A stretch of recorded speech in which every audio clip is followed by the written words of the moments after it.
Boa tarde a todos, graça e paz. Nós vamos dar continuidade ao estudo de Apocalipse, o livro da revelação de Deus, né? Muita gente acha o livro de Apocalipse um livro difícil, um livro que não se deve ler, que é um livro cheio de mistério, mas, na verdade, este livro é o livro da revelação de Deus, e é um livro que bem entendido, e entendido dentro da perspectiva bíblica e de acordo com os tempos e épocas que Jesus mencionou, fica realmente fácil de entender e revela para nós aquilo que vai acontecer no futuro. Vamos ler, então, o capítulo 10 hoje. É um capítulo pequeno para a gente meditar nesse capítulo. Meditar nas palavras de João, escritas nesse livro especial. Capítulo 10 de Apocalipse. Quem quiser acompanhar a leitura na sua própria Bíblia, no seu celular, pode fazer isso.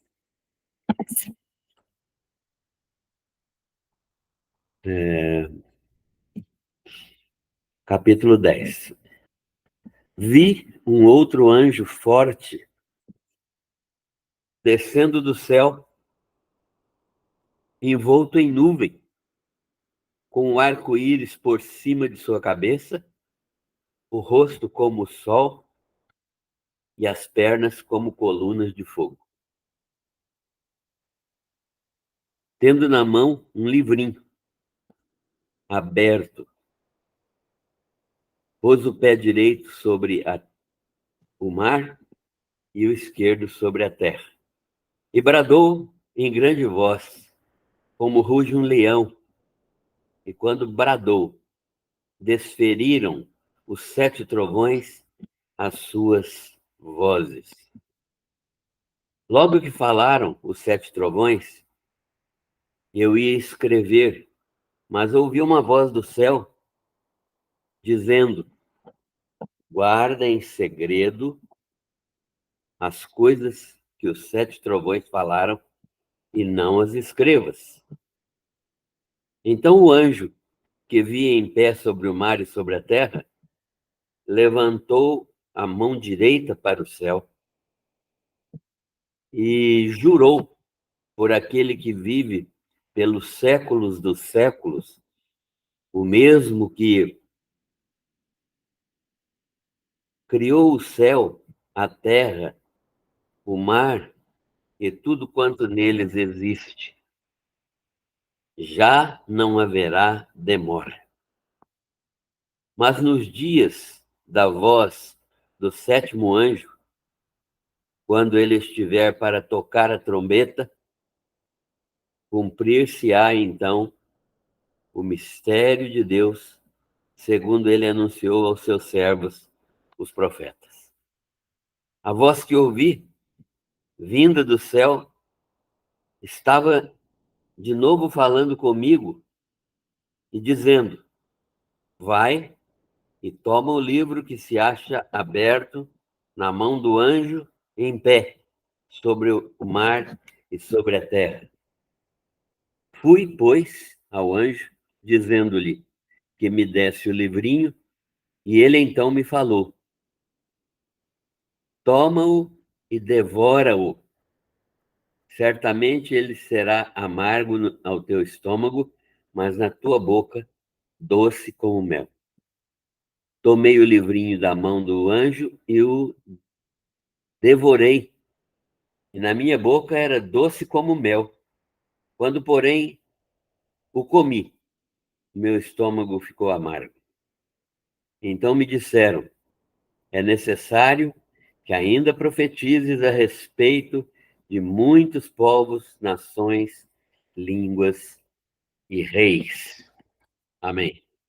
Senhor, nós queremos te agradecer pela bondade, misericórdia e graça perfeitos e infinitos do Senhor, que fala ao nosso coração, que nos sustenta, que nos abençoa, que mantém a nossa vida segundo a tua vontade.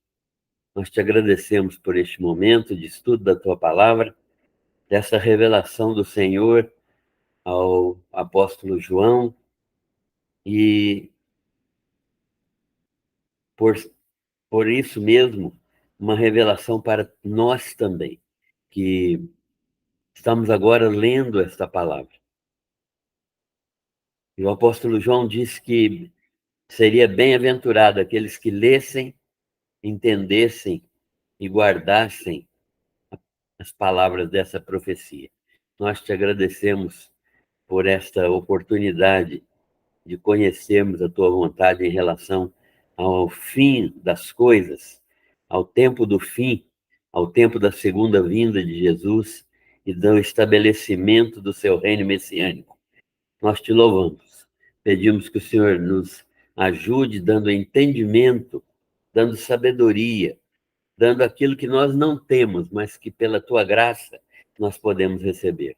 Nós oramos e agradecemos tudo em nome de Jesus. Amém. Então, queridos, estamos estudando este precioso livro. Estamos estudando o livro de Apocalipse, o livro da revelação de Deus a respeito das últimas coisas, e que trata da pessoa de Jesus glorificado no seu primeiro capítulo, e da era da igreja, do período da tribulação, que precede a segunda vinda de Jesus, a implantação do seu reino messiânico, o juízo final e a inauguração do estado eterno. No capítulo 1, nós vimos já, ele fala das coisas que viste.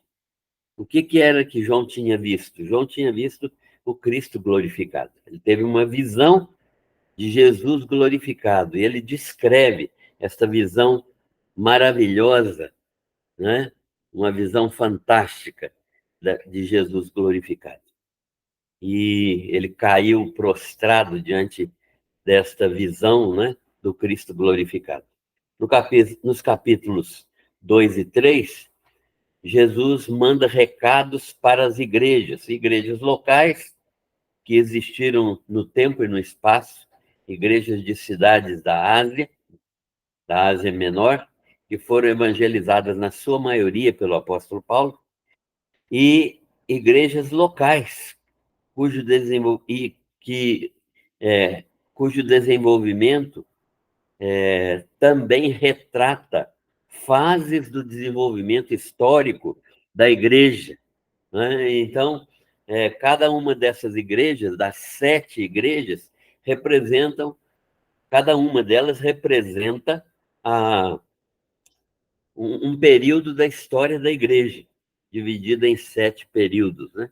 Hoje nós estaremos vivendo o tempo final, a igreja de Laodiceia, uma igreja que se considera rica, abençoada, cheia de dinheiro, cheia de capacidades, cheia de dons e talentos, mas que é morna e que Deus está a ponto de vomitar da sua boca.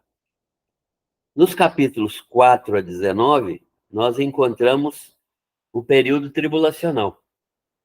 Os capítulos 4 a 19 falam desse período de tribulação, que é a 70ª semana de Daniel, aquela profecia que Deus deu a Daniel, né, dizendo que 70 semanas estão determinadas sobre o teu povo. E até a morte de Jesus, cumpriram-se apenas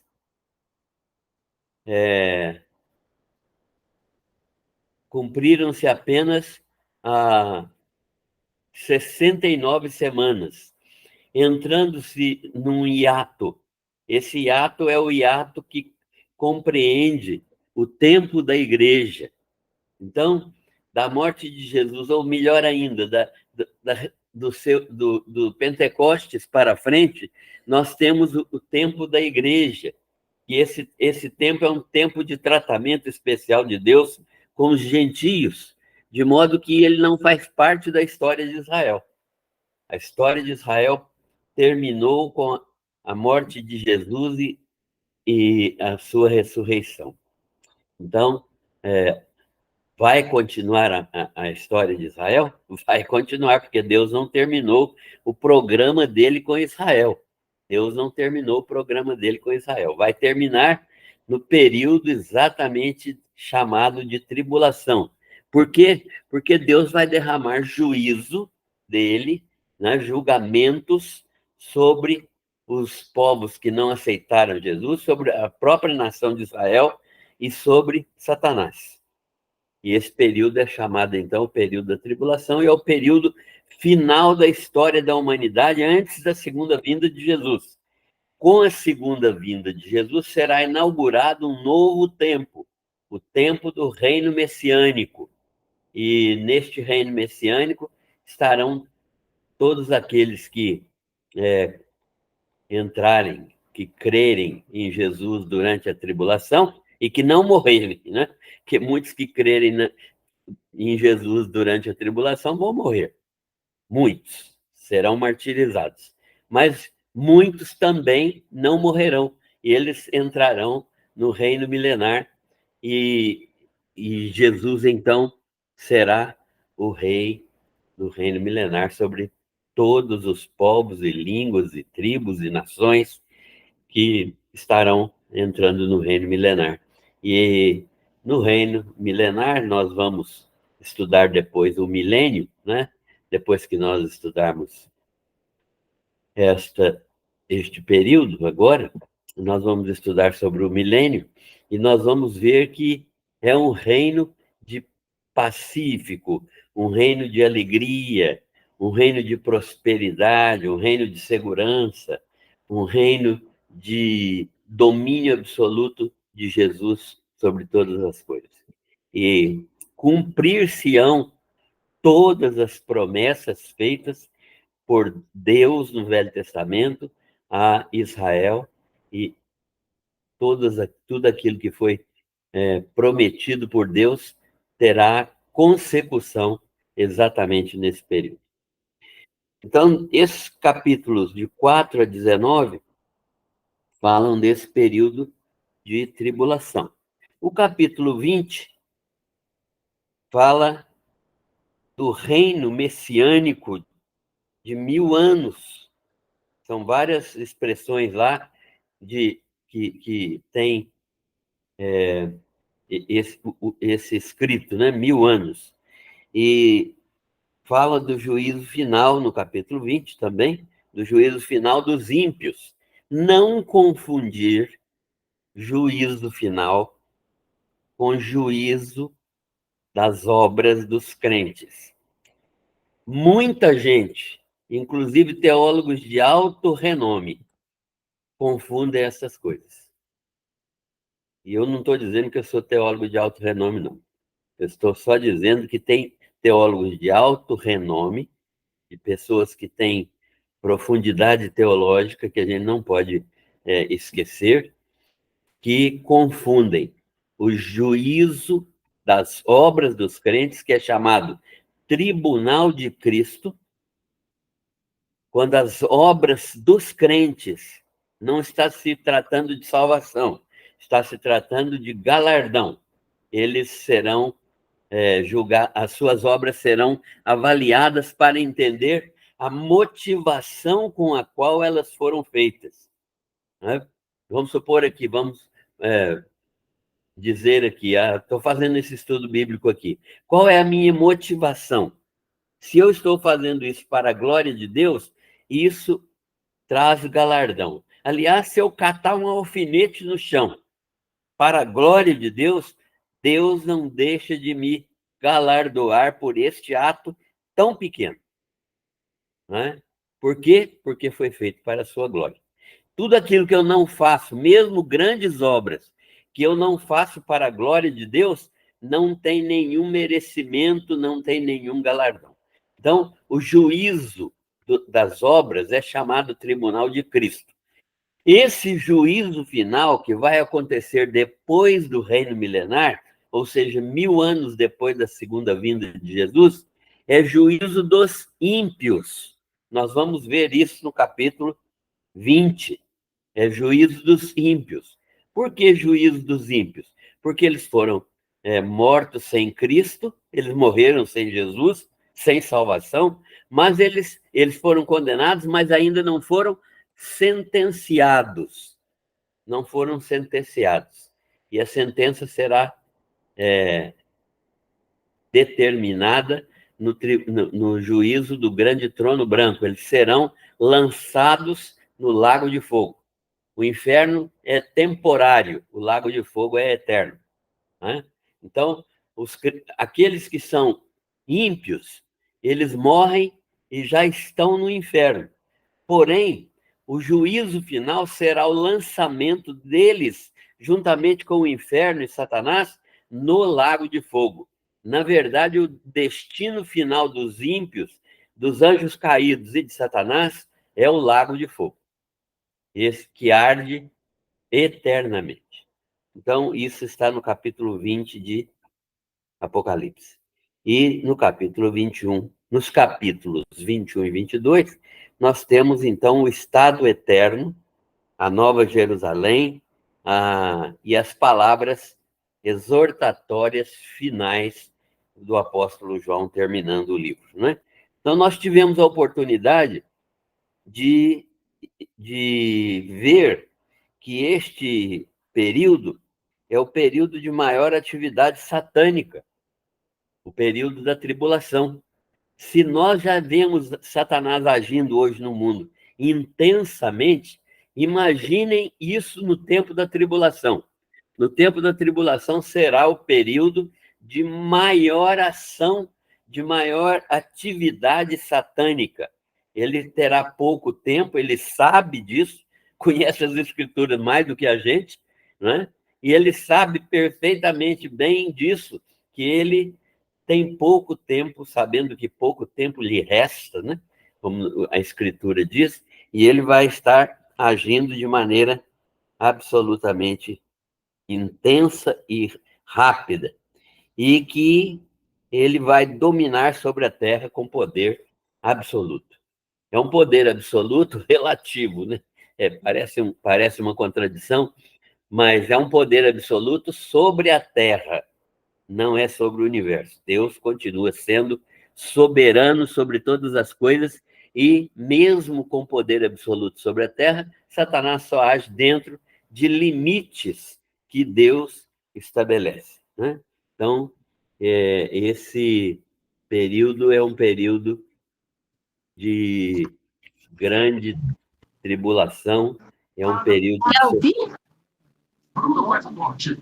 Nós vimos... mas eu não quero vir. Nós vimos que a tribulação é um período de 7 anos, a 70ª semana de Daniel, que Jesus mesmo dividiu em 2 partes. No sermão que Jesus pregou, que está registrado no capítulo 24, ou nos capítulos 24 e 25 de Mateus, nós encontramos Jesus dividindo o período tribulacional em 2 partes. Ele fala que os primeiros 3 anos e meio são chamados, deverão ser conhecidos como o período, o princípio de dores. E o segundo período, de 3 anos e meio, o período final, é a grande tribulação. Então, o próprio Jesus dividiu isso. E nós estudamos sobre a abertura dos selos para a revelação do conteúdo da primeira parte da tribulação. Os 6 primeiros selos do capítulo 6 falam da primeira parte da tribulação. Os 6 primeiros selos falam da primeira parte da tribulação. 4 cavaleiros do Apocalipse, o martírio dos servos de Deus, as perturbações cósmicas, tudo isso são acontecimentos da primeira parte da tribulação. Nós vimos também que a pregação do evangelho, do reino, por 144.000 judeus, 12.000 de cada tribo de Israel, né, na tribulação, porque o evangelho do reino é o evangelho que Jesus disse que será pregado na tribulação. Jesus disse assim: e este evangelho do reino será pregado a todos os povos, e então virá o fim. Então, o que é o evangelho do reino? É o evangelho que Jesus começou pregando. Quando Jesus começou a pregar o evangelho para os judeus, Jesus veio pregar o evangelho para os judeus, né? Então, a partir do Pentecostes é que o evangelho que foi ordenado por Jesus que o evangelho fosse pregado a todos os povos, né? Então, sereis minhas testemunhas, tanto em Jerusalém como em toda a Judéia e Samaria até os confins da terra. Esse é um outro evangelho, é o evangelho da graça. O evangelho do reino é aquele que Jesus começou a pregar. É chegada a voz do reino de Deus. Isso que foi a pregação inicial de Jesus. Então, nós estamos estudando exatamente sobre isso, né? Que o Senhor Jesus dividiu a tribulação em duas partes.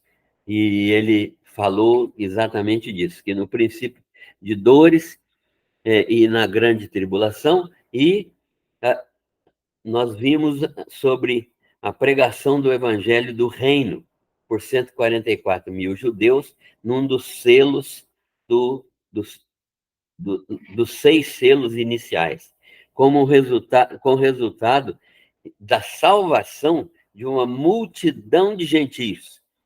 Muita gente vai ser salva pela pregação do evangelho do reino, não é? Muita gente. É nesse período tribulacional, e não agora, que o evangelho será pregado a todas as nações.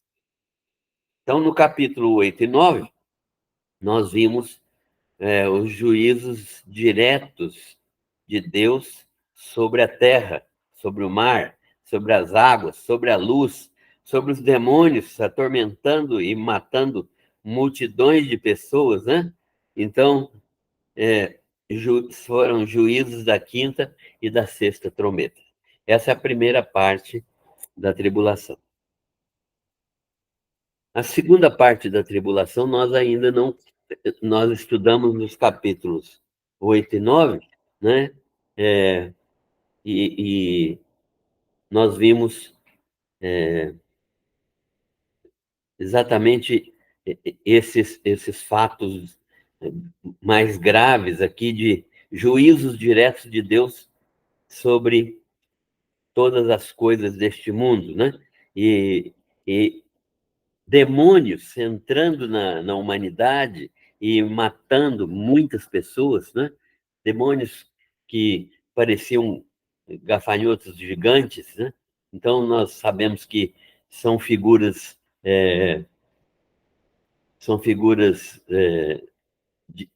de demônios, né? São figuras que representam demônios, né? São demônios que parecem animais e eles assumiram esses corpos, né? E assumiram esses corpos de gafanhotos e tinham caudas como caudas de cobras e cabeça de serpente e ferrões como de escorpiões. Então, esses animais fantásticos, né, que existirão nesse período são animais que virão do abismo. Nós vimos que a localização deles era no abismo.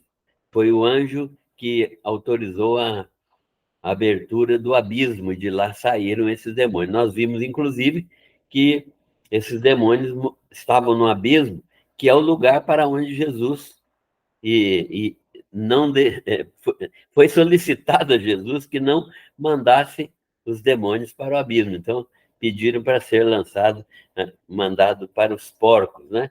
Lá em Gadara, né? Quando Jesus curou o endemoniado gadareno. Bem, então esses capítulos 8 e 9 nós já vimos também São os juízos da quinta e da sexta trombeta.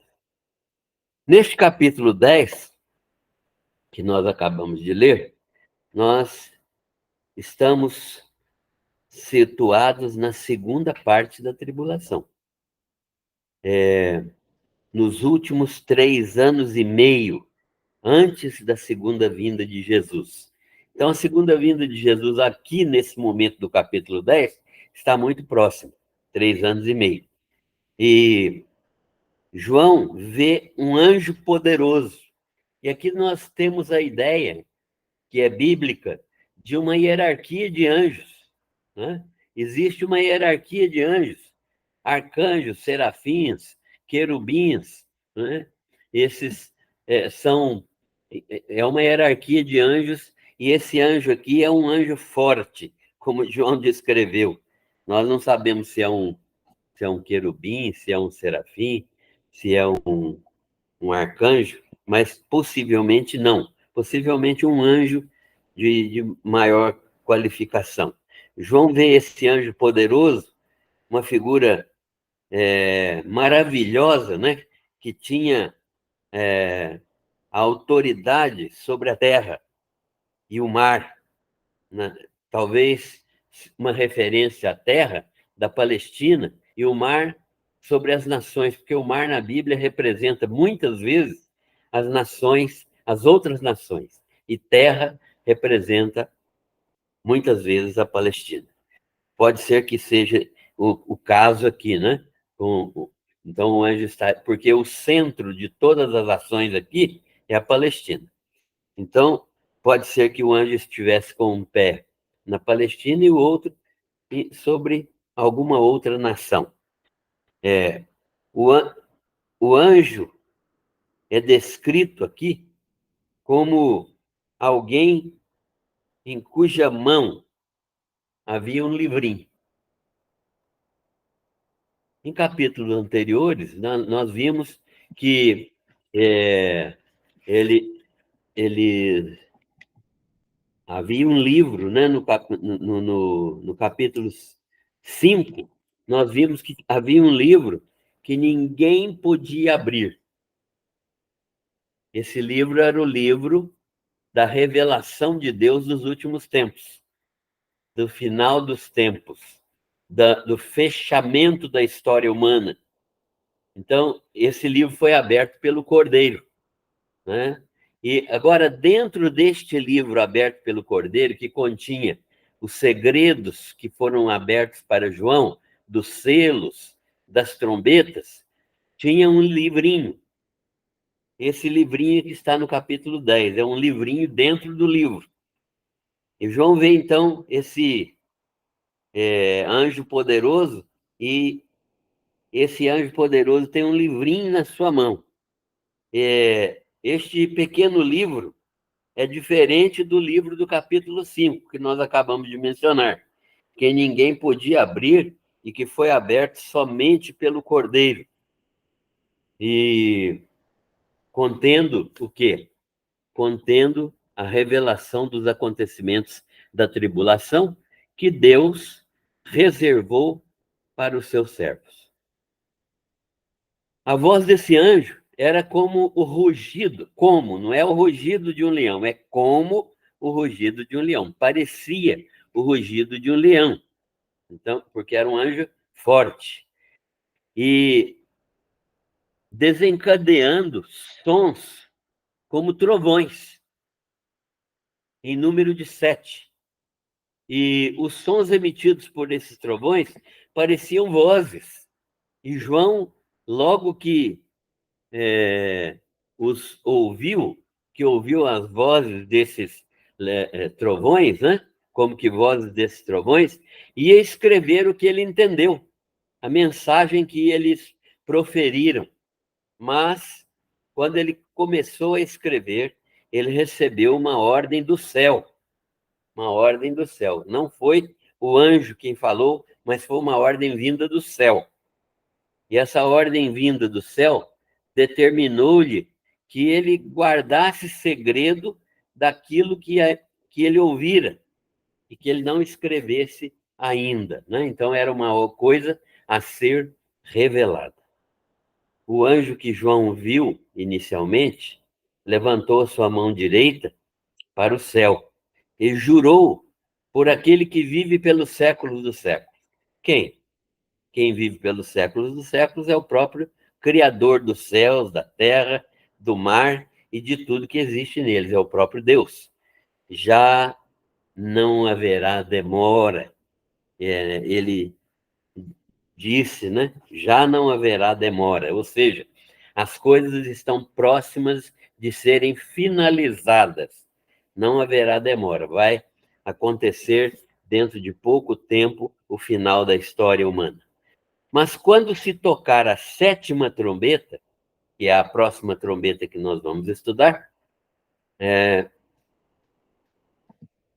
não é o próximo capítulo, mas a próxima trombeta nós vamos estudar daqui a pouco. Já não haverá demora, disse o anjo, e quando se tocar a sétima trombeta, cumprir-se-á o mistério de Deus. Ou seja, há uma revelação ainda, que é uma revelação da última trombeta.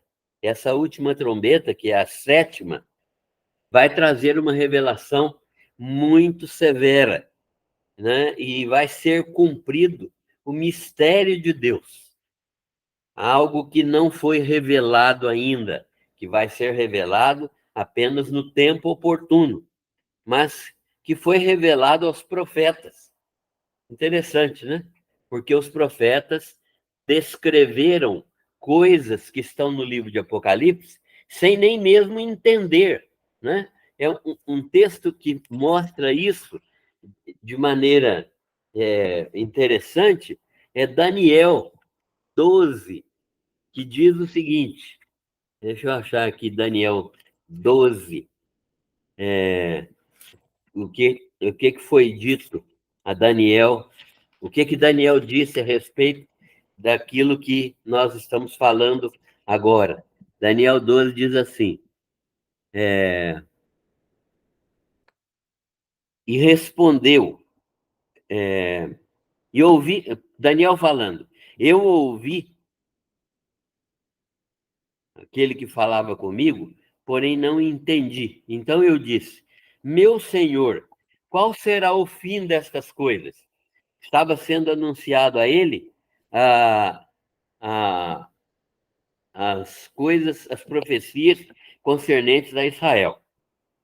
E ele respondeu, aquele que Daniel estava ouvindo, vai, Daniel, porque estas palavras estão encerradas, ou lacradas, ou fechadas, ou seladas até o fim dos tempos. Muitos serão purificados, embranquecidos e provados. Mas os perversos procederão perversamente, e nenhum deles entenderá, mas os sábios entenderão. Depois do tempo em que o costumado sacrifício for tirado e posta a abominação desoladora, haverá ainda 1.260 dias, ou seja, 3 anos e meio. Bem-aventurado o que espera e chega até 1.335 dias. Tu, porém, segue o teu caminho até o fim, pois descansarás. Vai morrer, né? E ao fim dos dias, né, quando chegar no reino próximo desse dia do reino milenar, te levantarás, falando da ressurreição de Daniel, para receber a tua herança. Então, o texto, esse é um texto. Eu peguei só esse porque era mais fácil.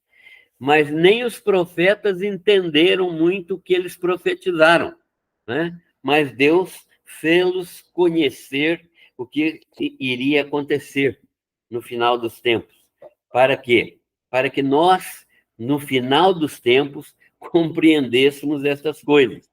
Então, nós somos bem-aventurados também, porque muitos, como diz a profecia, conhecerão, saberão, porque estudarão e estarão tendo revelações do Espírito Santo para entenderem exatamente aquilo que vai acontecer.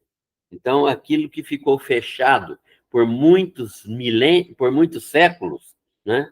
Por 2 milênios quase, agora está sendo aberto para aqueles que são estudiosos da palavra e que dependem da orientação de Deus para estudar a palavra do Senhor. Então, esse mistério é alguma verdade sobre o próprio Deus e sobre a sua ação que está sendo revelada na sétima trombeta e que só será revelado quando ela estiver próximo de acontecer, e vai ser revelado, e certamente muitas coisas no reino milenar. Parece tratar-se de uma revelação judicial. O que significa isso? Uma revelação judicial é uma revelação que que Deus vai exercer juízo sobre as nações, sobre as pessoas que não creram no Senhor Jesus, sobre aquelas pessoas que rejeitaram a oportunidade de salvação, né? Então, nós não estaremos nesta fase. Por quê? Porque a igreja foi arrebatada antes do início da tribulação. A igreja será arrebatada nesse período. Todos os crentes em Jesus Cristo, da igreja, todos os crentes verdadeiros serão arrebatados no início, no final da era da graça e antes do início da tribulação. Na verdade, o que marca o início da tribulação é o arrebatamento da igreja. Então, a partir daquele momento, começa o período tribulacional. Então, João recebeu essa ordem para tomar o livrinho da mão do anjo e comê-lo. Interessante, né? E ele comeu o livrinho. E o anjo lhe entregou o livro e mandou que ele comesse, dizendo que ele seria doce em sua boca, mas amargo em seu estômago. O conteúdo do livrinho que João não revela, como palavra de Deus, era doce ao paladar. E eu me lembrei do Salmo 19, né? Que fala que as suas palavras são doces como o mel e como o destilar dos favos, né? Então, ao paladar, a palavra de Deus foi doce para João. Mas, quando ela caiu no seu ventre, quando ela caiu no seu estômago, ela amargou o seu ventre. Por quê? Porque ela falava do seu conteúdo judicial, do juízo de Deus, e isso certamente deixou João extremamente chocado e preocupado, né? Porque é um juízo de grandes proporções. E João recebeu, então, a ordem de profetizar a respeito de muitos povos, nações, línguas, reis, razão principal de ter escrito o livro de Apocalipse, né? Como disse ele mesmo no versículo 3 do capítulo 1, que eu vou ler aqui para os irmãos, que diz assim: bem-aventurado aqueles que leem e aqueles que ouvem as palavras desta profecia e guardam as coisas nela escritas, pois o tempo está próximo. Então, esse capítulo 10 nos fala destas coisas que nós estamos comentando aqui e que João escreveu para nossa compreensão das coisas do fim. Concluindo, né, o estudo desta tarde, nós vamos pensar em algumas coisas. Primeiro, as profecias do Velho Testamento e do Novo Testamento são revelações de Deus aos seus servos profetas. Elas têm um tempo certo para serem cumpridas e para serem reveladas, né? Então, nós sabemos que elas serão cumpridas no tempo certo. Foi isso que Deus falou com Daniel, né? Aguarde até o tempo do fim, porque é no tempo do fim que essas coisas se cumprirão e você deve ficar tranquilo, tocar sua vida, você vai ser juntado aos seus pais, você vai descansar, né? Você vai morrer, em outras palavras, né? E no tempo do fim, você vai ser ressuscitado e vai participar destas coisas. Então, aquilo que Daniel não entendia, ele continuou sem entender, mas creu que poderia, que iria participar das coisas de Deus no tempo do fim. E nós também precisamos de crer nisso. Nós não participaremos da tribulação, mas nós estaremos com Jesus na sua segunda vinda para participar do reino milenar. Segunda conclusão. Os desígnios de Deus são justos.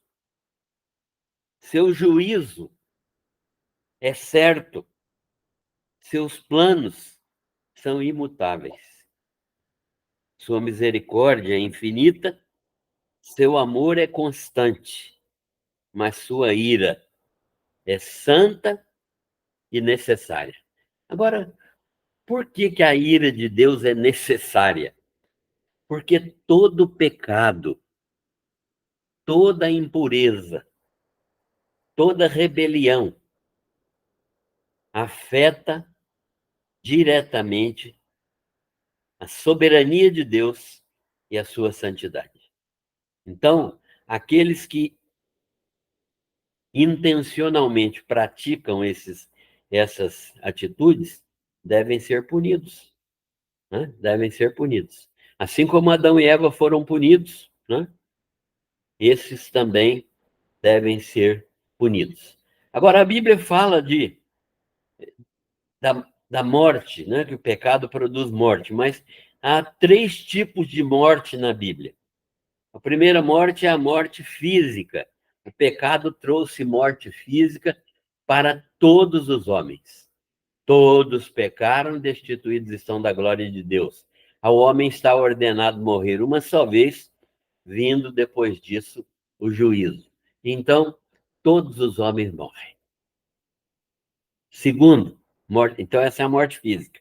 Em segundo lugar, trouxe morte espiritual. Morte espiritual. Desta morte espiritual, nós podemos estar livres. Não estamos livres da morte física, mas podemos estar livres da morte espiritual. De que modo? Recebendo a vida eterna que está em Cristo Jesus. Jesus não nos salva dos pecados apenas. Ele não apenas purifica-nos dos pecados, nos livra da pena do pecado, mas ele nos dá uma nova vida.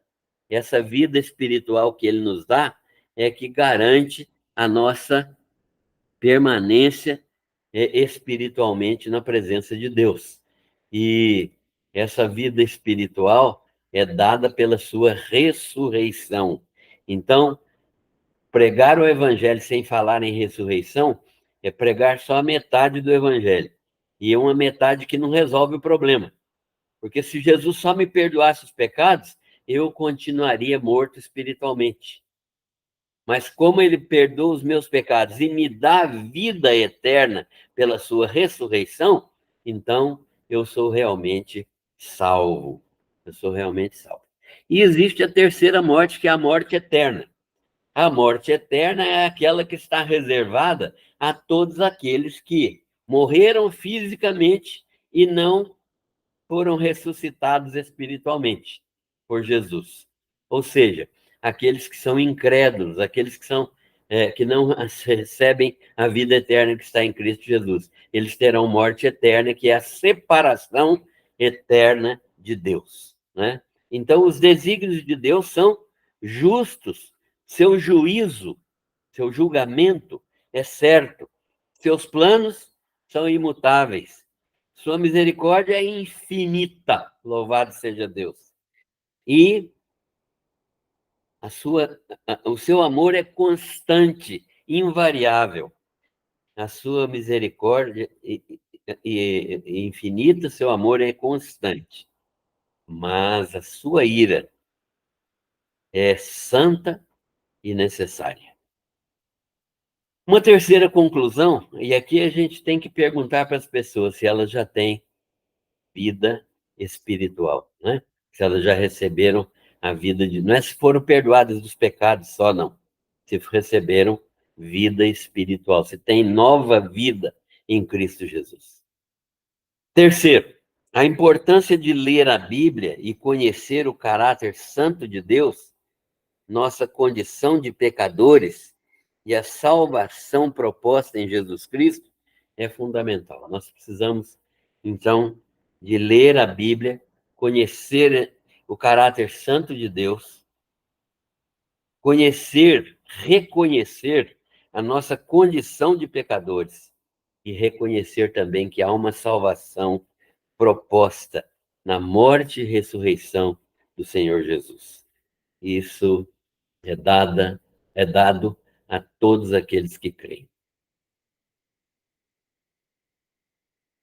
E, finalmente, como João, como o apóstolo João, nós devemos ser capazes de compreender o nosso papel de agentes proclamadores da mensagem do Evangelho. A mensagem do Evangelho tem que ser proclamada. Nós temos familiares, nós temos amigos, filhos, netos e irmãos que necessitam ouvir a mensagem de Deus, que necessitam ouvir a palavra de Deus. Precisam de crer no Senhor Jesus Cristo como Senhor e Salvador de suas vidas. Nós precisamos pregar o Evangelho, anunciar a mensagem evangélica com o empenho necessário, empenhados mesmo, em que as pessoas creiam. Uma mensagem, ao mesmo tempo, de salvação e de condenação. Eu acho interessante que o Evangelho tem essas duas facetas. O Evangelho não é só para a salvação, o Evangelho é para a condenação.